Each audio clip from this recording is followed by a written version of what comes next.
our core courses need all to have some element of sustainability so that our students can understand how this is featured by strategic lenses, by an operation lenses, and not, oh, there's this kind of side thing which is sustainability. No, this is part of business. It's no secret that getting an MBA is a big commitment. Time, money, energy. With tech and business landscapes constantly changing, it's easy to question whether what you learn in those programs can keep up with the times. Francisco Veloso, the dean of INSEAD, believes that responsible leadership is the key to career longevity.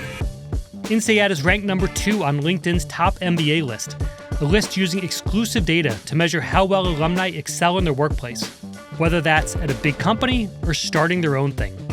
Veluso has been revamping INSEAD's curriculum to prepare students for the future, pushing them to think beyond the corporate ladder and focus on how their work can have an impact on entire industries, to truly understand that their decisions as leaders have an impact on the world.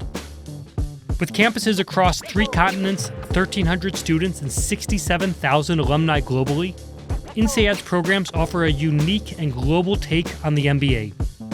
Here's how Dean Veloso is shaping the mindset of tomorrow's leaders.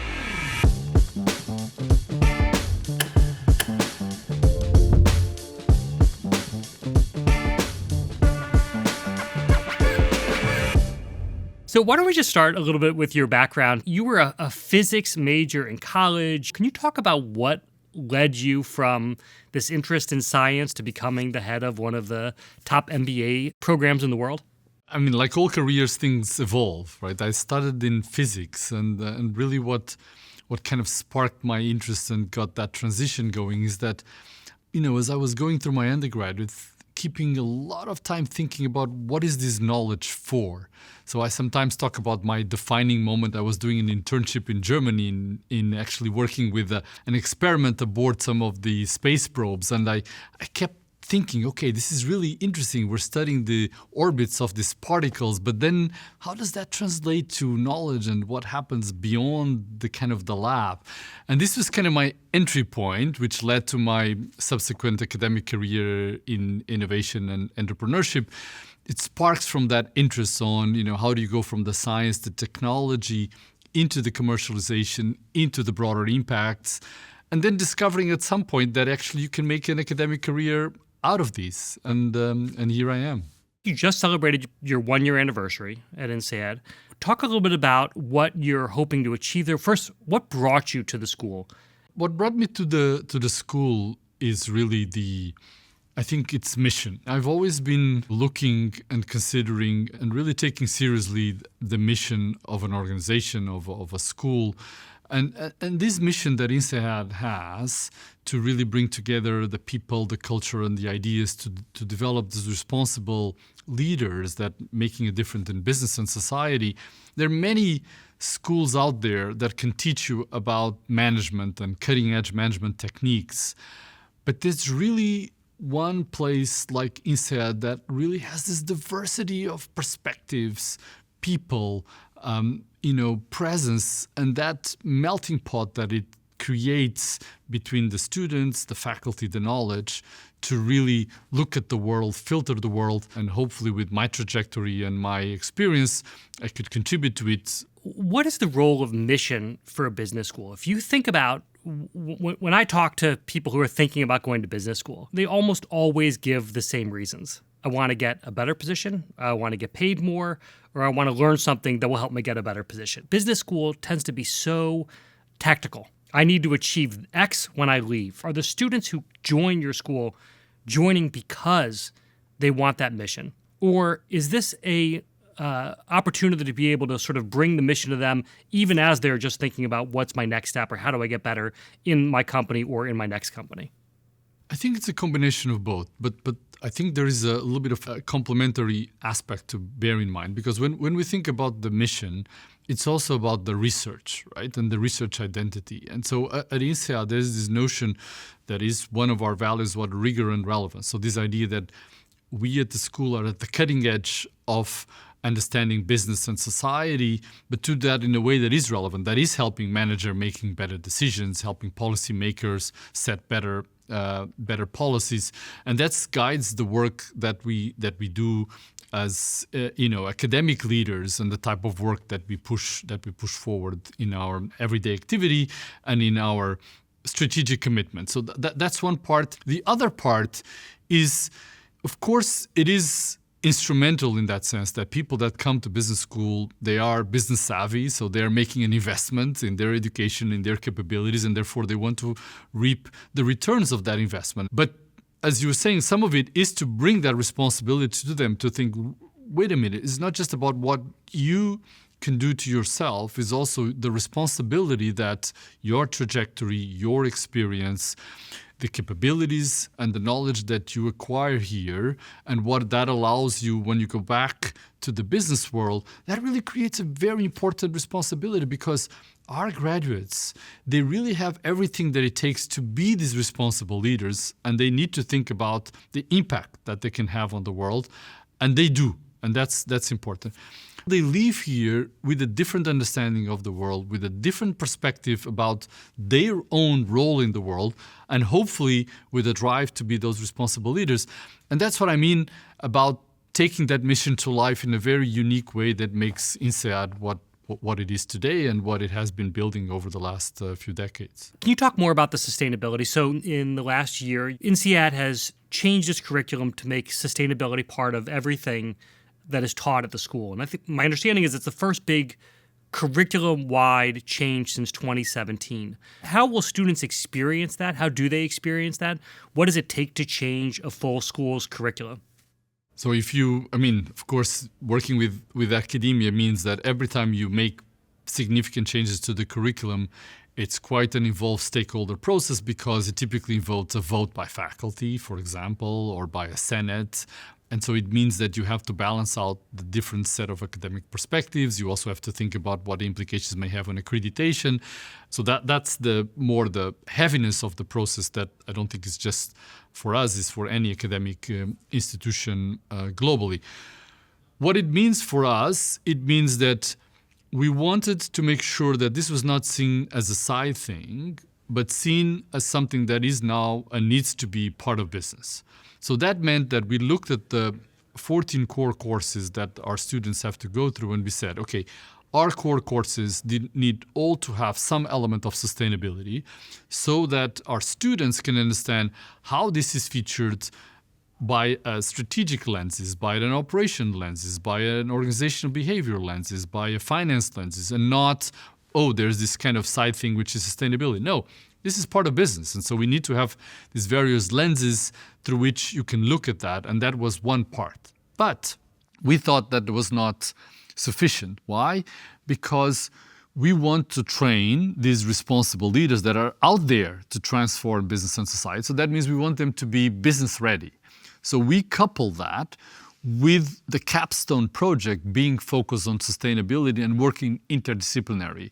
And why is this important? Because we want them to then to be able to put these various elements together and to think about how they address problems and opportunities in a business. So it's a simulated business that we've created where these elements interact in different ways. And they have to think about how they move that business forward towards a more sustainable journey, also while at the same time being profitable, and responsible, etc. So it's that combination of the knowledge and the action so that then when they go into business, they can be out there immediately saying, I know how to tackle this. I know how to explore this opportunity. I've thought about it and I have the right lenses to analyze it and to move forward. One other area that is really changing how business operates is AI. It is changing what the role is of a manager. It's changing how we get information. And I'm curious how it's changing education. I think it is and will change education in a very fundamental way. So let me start with that. And I think I see three levels. One is for sure to understand how it's changing business and society. So this goes back to our faculty member out there understanding how our business is using AI, what's making a difference, not making a difference, and bringing that to the classroom to make sure that our graduates understand once they go into the workforce, what are the critical elements that they need to take in consideration. The second part that is quite important is that they understand themselves how to use these tools to be more productive. So that's why we need to make sure that they're using themselves, the tools here, in the way they learn, in the way they write reports, in the way that they prepare their courses, because they will be doing that when they go back to business. The third part has to do with how do we use it as a school in the way that we do research, in the way that we deliver education. I think it's going to be also very much part of the way that we operate and allow something that I think is very, very powerful, which is a much more personalized learning journey, which is something that has eluded, teachers and professors for a long time because you just don't have the time to personalize enough. AI will bring that in a very deliberate and meaningful way. And that, for me, is a very significant transformation on the way that we think about education in general, and certainly the way that we think about ourselves, which is a school that, of course, prides itself to be at the cutting edge of business education. But it doesn't sound like you think it fundamentally disrupts business school education. If I want a personalized learning journey, I could do it without going to business school, couldn't I? That information's out there. There are systems that will enable me to be able to get the information that I need.